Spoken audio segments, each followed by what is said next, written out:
Hello, my name is Emma. I live in Bergen, and today I'm going to show you how to walk up to Mount Fløyen.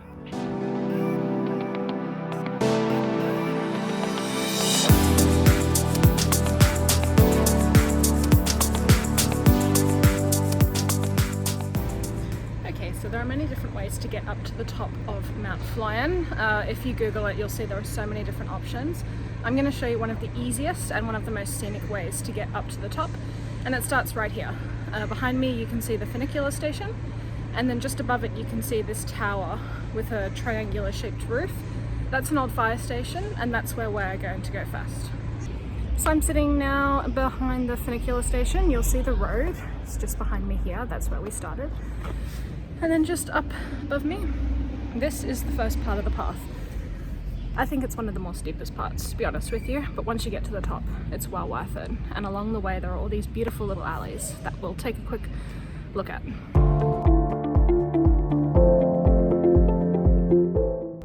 So behind me, you can now see the funicular station, and we're starting to make our way up this hairpin road to get to the old fire station at the top.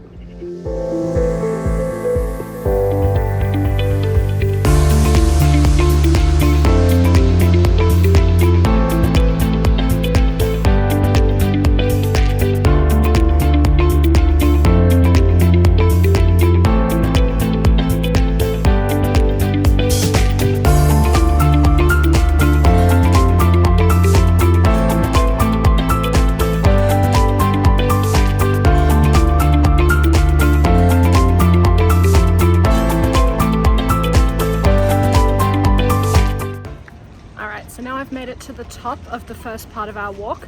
Looking at my watch, that part takes about 200 meters. So it's really not that far from the funicular station to, let me see if I can get it, there we are, this fire station. And as you can see behind me, there is just this incredible view down to the city. But we're not done yet. Now we're going to start to make our way up to Tippetula, which is the path we take to Mount Fløyen. Okay, so you see this little lake behind me? This was actually added here in the late 19th century after the houses were built. These houses were built because Bergen was becoming so overcrowded. So you would have like one whole family living in a tiny, tiny one-room apartment. They didn't get running water up here, so as you can imagine, the conditions were pretty horrible. So this lake was actually built to provide running water to the people who lived in the houses just behind me. Today, if it's a really hot day, you'll see kids swimming in the lake. And in winter, it often freezes over, so you might even be able to go ice skating. You might be thinking, why is it so quiet? We're old people. It's a very, very early. It is 8:20 in the morning. It's a very early Friday morning in July, so everyone's on vacation. Anyway, we should probably get back to hiking up Fløyen. So actually getting to the path can be a little bit tricky.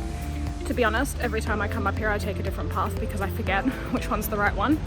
But before I forget this time, you see there's a road behind the fire station, and that road is the easier way to get up to the start of the trail. If you want to just go a little bit quicker, then you take the path where there's that big metal tube slide. That is quicker, but it's a staircase, so it's completely up to you which one you prefer. If I'm with a group, I normally take the road, but since I'm by myself, I will do the stairs. Before I go, I will just quickly talk about what this memorial is behind me. So the fire station we saw before, it is now used as a clubhouse for the Boys Brigade, or the Bucor, as they're called here in Bergen.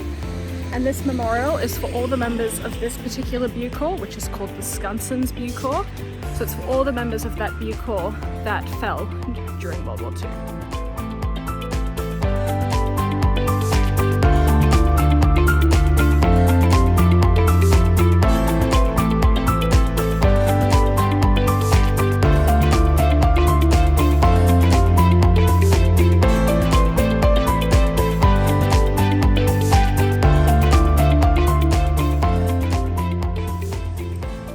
I've made it to the beginning of the Tippetula walking trail, which you'll see just behind me there. This rest stop, if you are struggling to find it, it is actually on Google Maps, and they will give you the directions to this stop. The sign for the stop is just behind me, and it says Husk at hesten trenger hvile. and that means remember that the horse needs rest. So this is a very old and very well-known rest stop here in Bergen. The name Tippetula, it comes from a story before this path was built. There was a man who lived in Bergen, and he was known for going to the pub, getting really drunk, and after he got really drunk he would get in lots of fights and then stumble home. So they called him Tippetula. It's a very odd reason to name a walking path, but hey, at least he's remembered forever.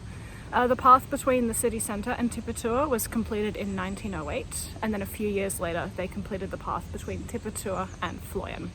So we're now going to make our way up to Fløyen.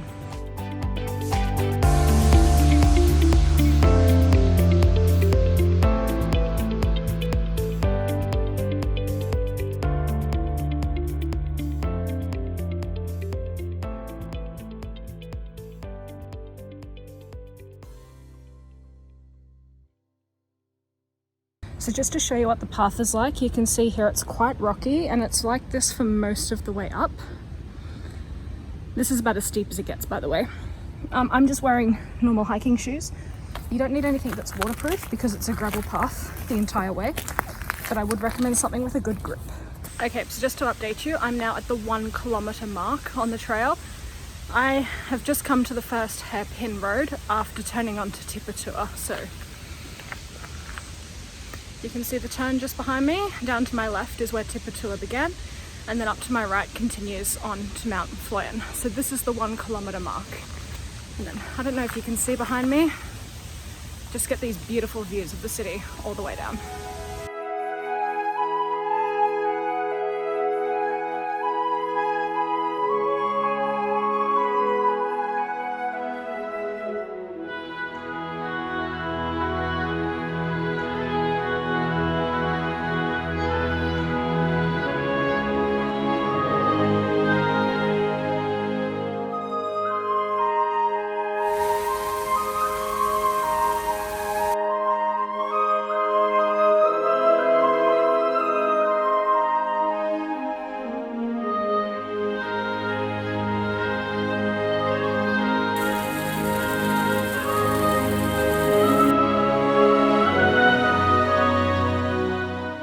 So the reason I bring everyone on Tippetula, and why I think you should do it at least one of the ways, is because of the view. I don't know if you can see it on this camera, but you get these incredible views down to the ocean and down to the whole suburb of Sandviken. You can see the water just behind me. Yeah, let me try this. There you go. So you can see the water just behind me. It's just these incredible views down to the mountain.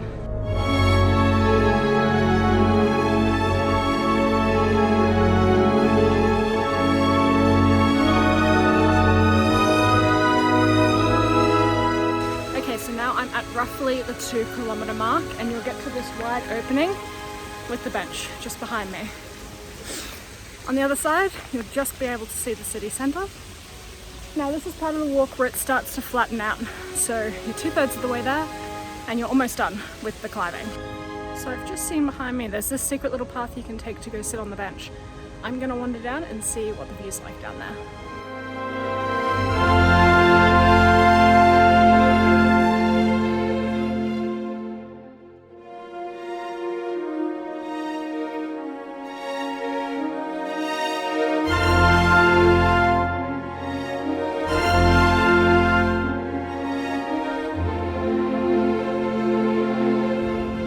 Okay, so I found this really nice little spot. It's roughly at the 2 kilometer mark after leaving the lower station, the lower Fløibanen station.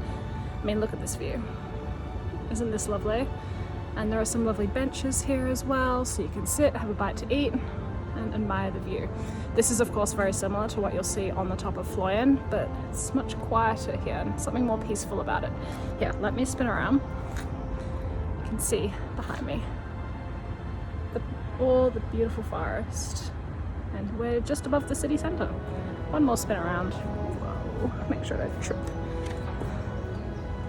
See, there's all of Bergen. Anyway, we should probably keep going. This is the 2 kilometer mark from the funicular station. Alright, so when you start getting to the end, you'll know, because it gets much more forested. You can see how it's much more covered than it was at the beginning of the walk. And also when you start seeing these mossy rocks behind me, that's when you know you're getting to the end of the turns to get up the mountain.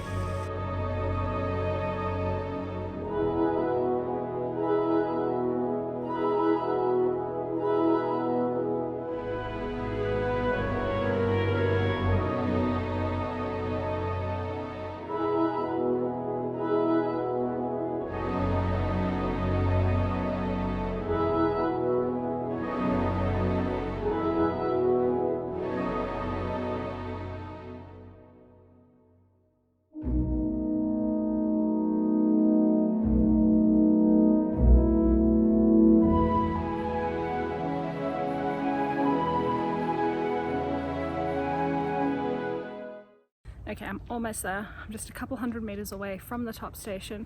As you start getting closer to the top, you'll see on your left-hand side lots of wooden trolls.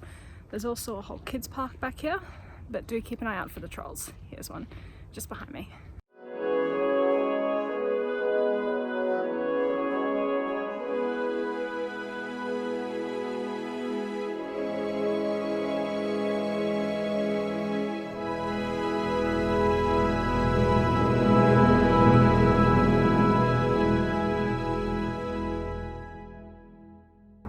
Okay, so 3 kilometers, 2 miles, 1 hour later, we have made it to the top station. Here you can see it just behind me, and then there's the whole city on the other side. So I will find somewhere nice and quiet to sit, and I'll talk a little bit more about the funicular. But look, the sun's just decided to come out. What a lovely day it's turning out to be.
Okay, so here I am. I've now made it to the top. In total, the trip takes about 1 hour, or takes 3 kilometers, 2 miles. If you are very fast, you can probably do it in 45 minutes. If you're very slow like me and like to take lots of photos, then it will take you maybe just a little bit over an hour.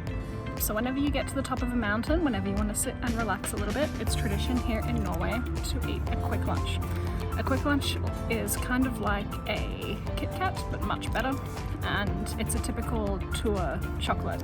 So make sure you pick one up before you leave the city centre. Okay, so now I'm going to show you a different way to get back down. I find it a little bit easier than going back down the same way we came up, but it's completely up to you what you want to do. This way is going to take the road. It's roughly the same time, roughly the same distance. You just get to see different things. To get here, you just go to the other side of the big white restaurant building on top of the funicular.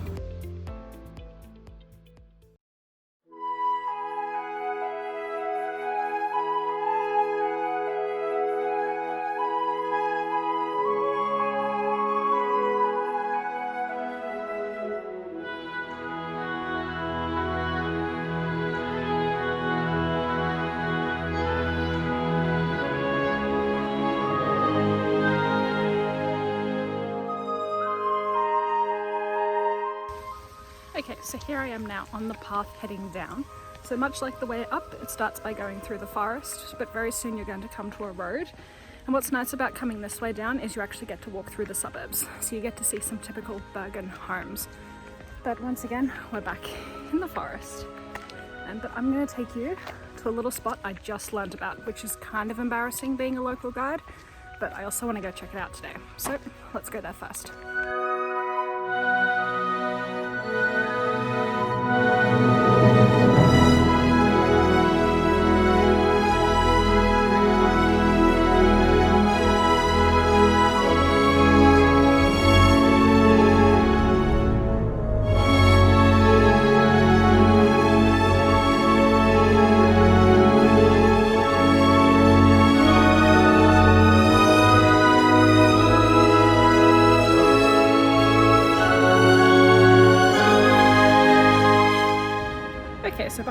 something called Tippetula, and it's like a cabin that you can rent for the night. It was designed by the architecture students at the Bergen Architecture School, and it's really embarrassing that I never knew it was just behind Fløyen. I actually found out that it was so close to Fløyen when I was watching the Bergen episode of Travel Man, and they actually came here. So you can rent this out for the night, and as you'd expect, you get amazing views down to the city centre. So this is just off the main path down to the city centre. Tippetula.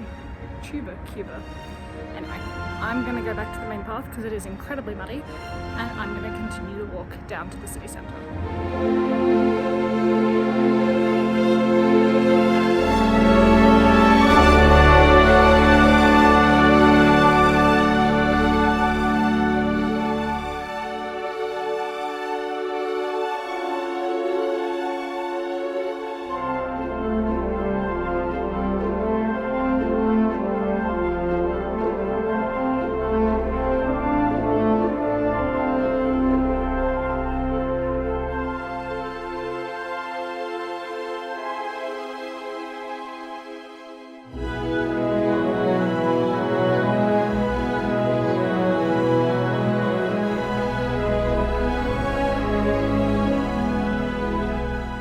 So I'm almost down in the suburbs now. You maybe would be able to hear the road and the people behind me. If you come across this sign, you sort of have to turn around to see it, but it's commemorating a ski jump that used to be here.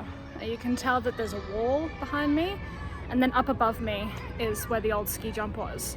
So this sign, it's all about a ski jump that used to be here. Sadly, it's not here anymore.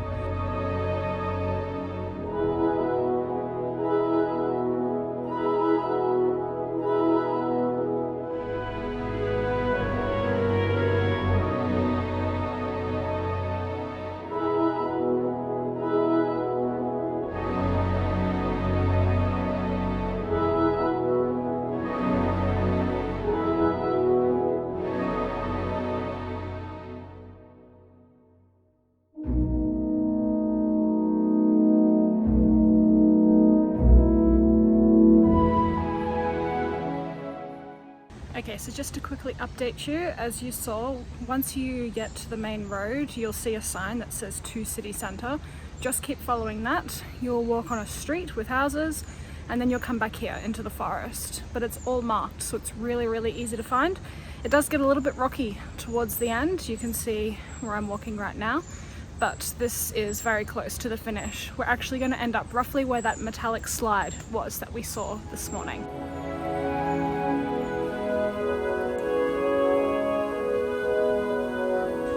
So now I've made it back down to the part of the path that we took this morning. Just behind me is the beginning of the Tippetula road. So I think I'm going to put my phone away and head on home from here. I hope you've enjoyed this hike up and down Mount Fløyen, and that it's given you some useful tips for your own hike, for a hike of your own. Please remember to like and subscribe to this YouTube channel so you can get updated information about Bergen and Norway. And thank you so much for watching. The sun's out, I'm gonna head on home and take a much needed shower. Thank you.